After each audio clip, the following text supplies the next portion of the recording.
say to me in Bowers Game Corner? Hi there, YouTube. I'm back again for another How to Play video, and today I'm going to teach you how to play Don't You Forget It. So, first thing you're going to need is a pen, and you're going to need one person to be the scorekeeper, so they're going to keep track of that. Then everyone is going to roll one die. Whoever gets the highest roll is going to go first. If there is a tie between the high rollers, then roll off until one person is the high roller. Also, if you get a word, either for, get, or it, then you automatically get a 0 on that roll. Now, the player who rolled the highest number is going to go first. They're going to roll the die, and the first thing they're going to do is set aside any of the words that they may roll. If they roll 2 its, then they'll set aside 2 its. If they get a 4 and an it, then they set all those aside. Any of them that are words get set aside. Also, if you ever happen to have forget it, you immediately lose your turn and you pass the die to the player on the left because the game goes clockwise. You don't score any points that turn. So we would set aside our 1 it, and now we're going to try and score some points. How you're going to do this is you're going to set aside one number that is on the face of any of the die, and it has to have at least 2 die. So, for instance, I could set aside either the 3 5s, I could set aside the 2 1s, or I could set aside the 2 2s. These are going to be points that I'm going to score, so obviously I'd set aside the 3 5s. Now, what I can do right now is I could stop, and I could score my points. So right now, if I wanted to stop, I would score 15 points, because that's how many pips are showing on the dice that I've saved.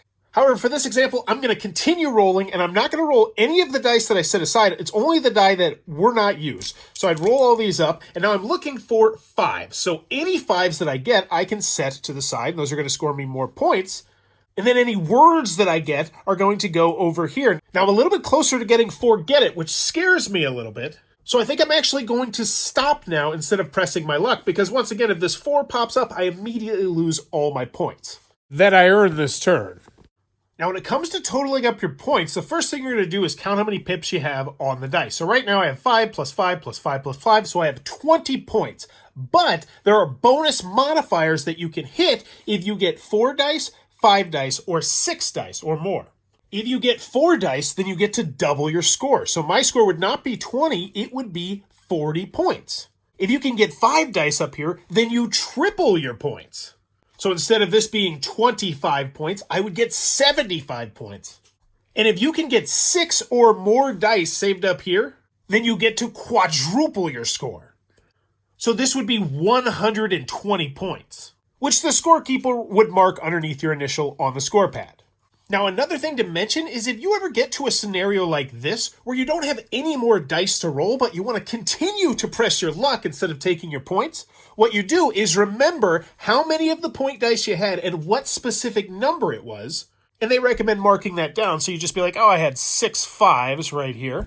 Then you take all of the dice and you continue to keep rolling. Once again, setting aside any words you have and the number that you're saving. So since I had 6 5s the first round, I can only save 5s. Also, if you continue to keep pressing your luck and you finally get forget it, then you lose all your points that I earned this turn. And the dice pass to the player on the left. Now, eventually what's going to happen is a player is going to have more than 500 points. When someone reaches 500 points, every other player at the table will get one more turn to try and beat that player's score. The player with the highest score wins. Now, in the case of a tie, they don't actually cover it in the rule booklet, so I would recommend playing a sudden death playoff where every player gets to play one additional round, and the person who has the most points after that round is the winner of the game. But that is, don't you forget it. If this helped you out, please consider giving it a thumbs up. And also consider subscribing as I teach new games all the time. Go have some fun, and thanks for your time. This video is brought to you by all of my amazing Patreon supporters, and I would love it if you would join their ranks and have your name immortalized in the end of many of my videos for the end of time. But consider for only $1 a month, and as always, thanks for stopping by.